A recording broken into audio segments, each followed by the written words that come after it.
Arsenal was very predictable. Everybody knew they were going to camp in front of the Manchester United 18 years box, trying fancy passes, short passes. And then what did Manchester United do? They banked up against them with 5 in the defense, and they knew that they had 2 old men in the midfield, in Casemiro and Eriksen. So what they did was they packed their defense, and they knew that Arsenal would keep trying to find spaces, and they didn't find those spaces. They didn't have a striker that could put the chances to bed, and they were relying on their counter-attack. So they made Garnacho the outlet. And anytime they had a counter-attack, it was dangerous for Arsenal.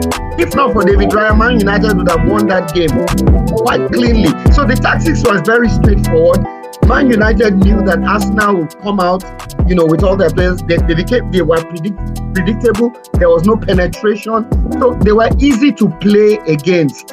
And that is how Arsenal has been playing against teams that have been taking points off them, because they know there's no cutting edge. And I'm going to go back to last year. Arsenal was better than Man City, and they were leading Man City in March in points, and they parked the bus. I blame Arteta for that. Why did you park the bus against Man City? Why didn't you play for a win? Don't you have any fucking balls? He has no balls. Dun, dun, dun, dun, dun, dun, dun, dun, dun, dun. We stand here at the graveside of Arteta and of Lewis Skelly, who likes to do like this and make fun of Haaland. Where are you now, guys? You draw. You guys are so far behind. I'm going to start with Saeed. Saeed, what do you have for Barcelona now? Yeah, man. Let me not lie to you. I believe you already know my position. Without striker, you can imagine what we're going through now. Now we are strikerless. So Merino now is our top striker. I really don't know. He should have. We are not even the coach. We already foresaw it that this thing might happen. No, you've been gambling with immediately. Jesus got injured. There is no 2 ways about it. You should get a substitute or something someone to replace Jesus. You are there gambling, look at what's going on. This year would have been a very perfect year for us to take the league. Man City is not in their top form. Liverpool changed their coaches. You understand? So we should have taken that opportunity, but no. Look at what Arteta did. I'm really hurt, man. I think it goes deeper than that. I don't think Arsenal has heart. I don't think they have the lion heart. I just don't think so. What do you think, Afolabi? Yeah, they don't. And I'm just a little surprised. If Arsenal had done what they were supposed to do, John Chido Obi should have been playing for Arsenal today. And I'm sure they would have started him with all the injuries they have in the striking position. But they did. Yeah. They didn't do what they were supposed to do. He moved to Manchester United, and now they don't have anybody that can score. Merino is a defensive midfielder, and they're using me as a striker. Yes, no. It baffles me a lot. And if you look at the people that have employed Arteta, it appears they are not ready to win the Premier League themselves. You employ someone. You're not giving him the support he needs. Or perhaps maybe Arteta himself even doesn't want to play with a striker. I don't know. There's no how they're going to finish the season on a high without someone that can score. How can you bring a center defensive midfielder to come and strike? Are you sure that Arteta's wife is not Yoruba? During the game, no, his wife is from Delta. During the game, he's thinking about banga soup. He's like, I have to get home and eat my banga soup. So it's really ridiculous. Kule, what are your thoughts? Yeah. Well, as a Liverpool supporter, as a Manchester United supporter, Man U supporter, yes. Let's get to the game. Yeah. I hope that the Arsenal fans are dumb enough to chase Arteta out of the club. I really do. Yeah, I don't think Arteta is. No. If I have a chance, I'll tell you why. Because the reason why Arteta can't get a striker is because the club and the owners are not going to help him. And Arsenal are really looking at that. Arsenal are looking at the club the way somebody looks at a football manager computer game. They think that Arsenal is the beginning and end of Arteta is the beginning and end of Arsenal, that Arteta is in charge of everything, including, what dinner that everybody's going to have, who the cleaning ladies are, who's in charge of it. He's not. He's just a coach. But two things, Kule. Ferguson was more than a coach. Mourinho is more than a coach.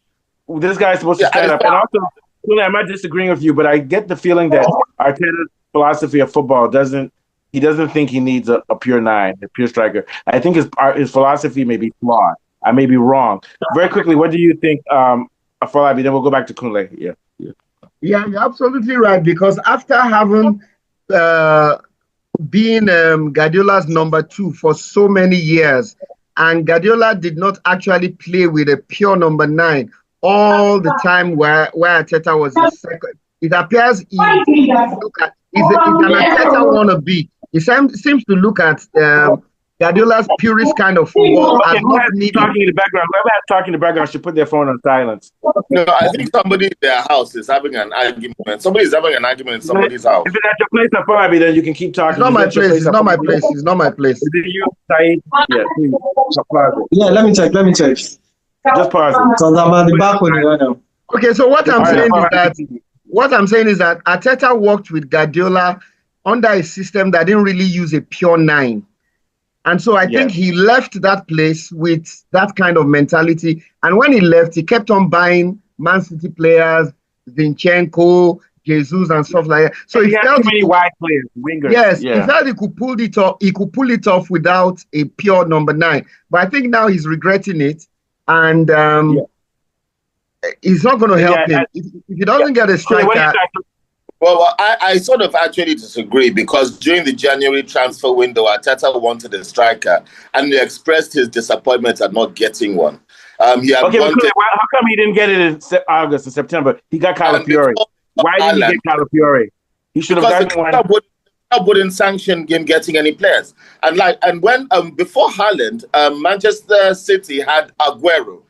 So they did not that they didn't want to get a striker, they didn't have one available to get. And when they got a striker, they went back to their system, because Man City's system is dependent upon a point man who receives the ball from support. And that is the same thing that Arteta does. The problem Arteta has is that the owners will not invest that little bit extra money that he needs to take the club to the next level.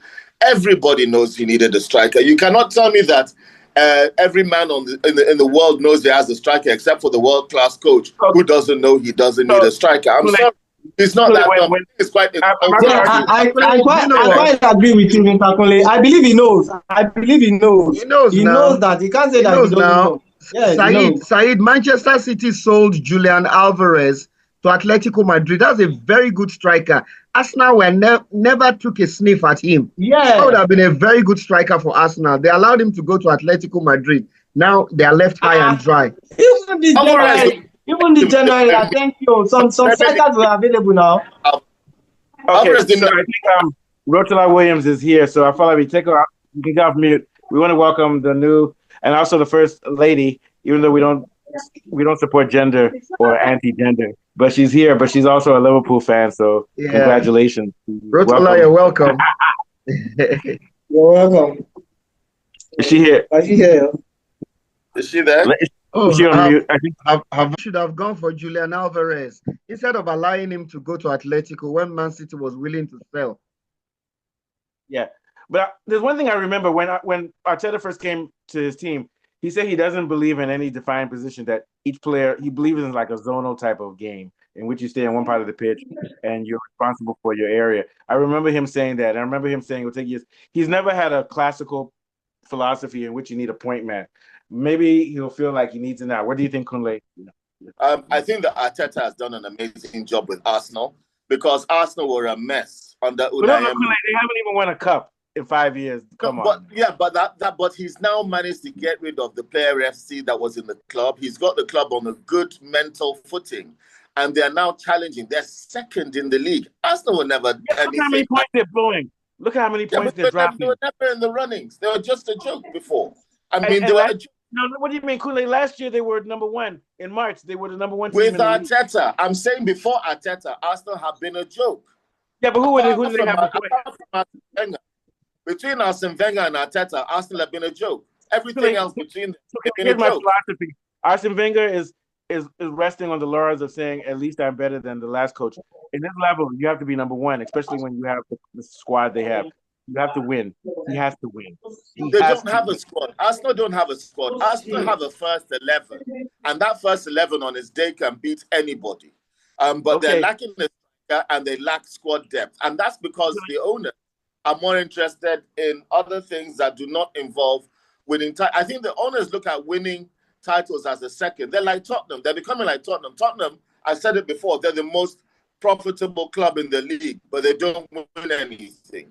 So you have to look at the owners and what is it that the owners want? Because what the owners want, the owners get. And that's Arsenal's problem, is the owners. You go and go after Arteta, you're just going to get a worse coach. Let me tell you, a bigger problem for them is style of football. The tactics are rubbish. They pass the ball too much and they don't go direct like Liverpool. They just don't have the ball 70-80%.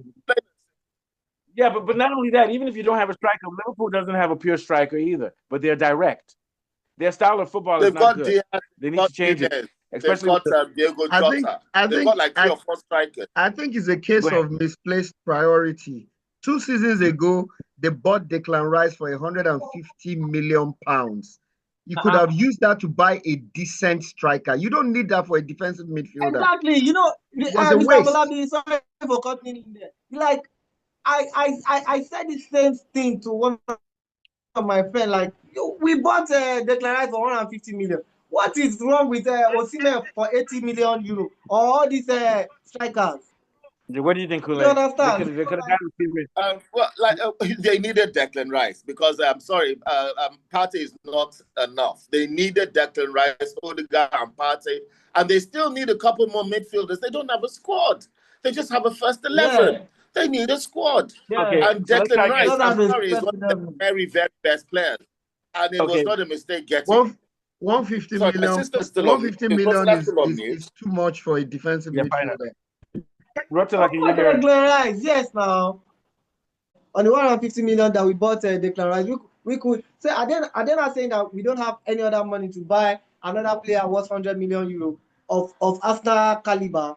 That is not possible now. So I really don't know what is going on. Like, okay, a friend of mine is just even telling me now that we just changed our sporting director or something, that Edu is no more in the club and all. Yeah, so like left. The new guy now just got in. Yeah, Said, look at Liverpool.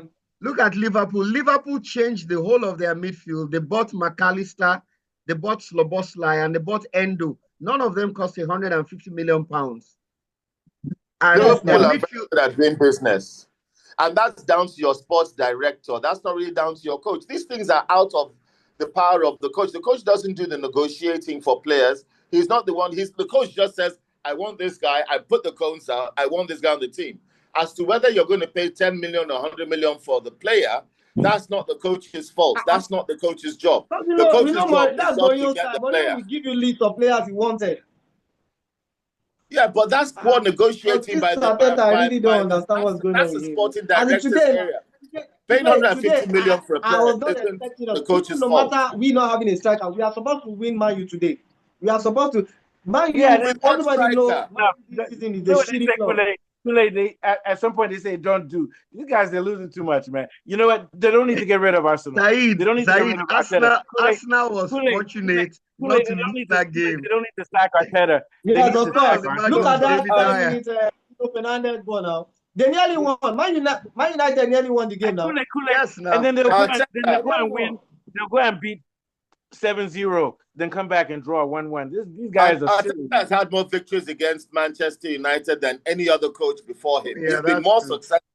So because of that, you cannot come and tell me that there's anything that is Arteta's fault for not winning the game today. I am telling you that it is down to the owners and it is down to the management. And if they paid $150 million for Declan Rice, that's down to poor negotiating. It's not Arteta's Let's talk about the game. So, Kule, let's stop talking about this. Let's talk about the tactics of the game. Forget about Arsenal were very lucky. Let's talk about the tactics of the game. So, Afolabi, give us a breakdown today and tell us why wasn't Arsenal able to win today. Let's talk about the tactics and the way they played and the lineup they used, given the players that they have. Yeah, Arsenal was very predictable. Everybody knew they were going to camp in front of the Manchester United 18 yards box, trying fancy passes, short passes. And then what did Manchester United do? They banked up against them with 5 in the defense. and they knew that they had two old men in the midfield in Casemiro and Eriksen. So what they did was they packed their defense, and they knew that Arsenal will keep trying to find spaces, and they didn't find those spaces. They didn't have a striker that could put the chances to bed, and they were relying on their counter-attack. So they made Garnacho the outlet. And anytime they had a counter-attack, it was dangerous for Arsenal. If not for David Raya, Man United would have won that game quite cleanly. So the tactics was very straightforward. Man United knew that Arsenal would come out, with all their players. They were predictable. There was no penetration. So they were easy to play against. And that is how Arsenal has been playing against teams that have been taking points off them, because they know there's no cutting edge. And it's the same thing about the strikers. And I'm going to go back to last year. Arsenal was better than Man City, and they were leading Man City in March in points, and they parked the bus. I blame Arteta for that. Why did you park the bus against Man City? Why didn't you play for a win? Don't you have any fucking balls? He has no balls. So, see, what I'm saying, though, is that I'm going to go back to last year when Arsenal had Man City on the ropes, and they played to park the bus against Man City rather than to try to defensively against Aston Villa. And then they lost to Aston Villa. So what I'm saying is that I'm not saying Arteta must go, but he's not innovative like Klopp. He doesn't take risks with his tactics. If you know you don't have a striker, you have to use some desperate tactics. He doesn't do it. That's all. I don't know why you can't change tactics, telling your player to be shooting from outside. You know that we don't have a top striker. You know we don't have a dedicated striker. We should be shooting from outside. I don't know as most of our players shoot. No, Saeed, but that's what Declan Rice did today to get the equalizer. He shot from outside. Yeah. And that is the only goal. Be doing that more. And that's they should be doing that more. Yeah. And that's the only goal we had. That is the only goal we had. That's what they should be doing more. That's what they need to do. So that's my point. Yeah. They have told the player to change tactics to start shooting from outside. I've never been super impressed with Saka because his right leg is rubbish, man. Look at Saka's left, right? Even if Saka is around, the only time Saka took scores when he was playing is probably shooting from the edge of the box or something. Yeah, but we still need to shoot. But you telling me that even if Saka was there, he wouldn't have made a difference? Are you telling me that if Saka was there, he wouldn't have made a difference? No, he would have made a difference.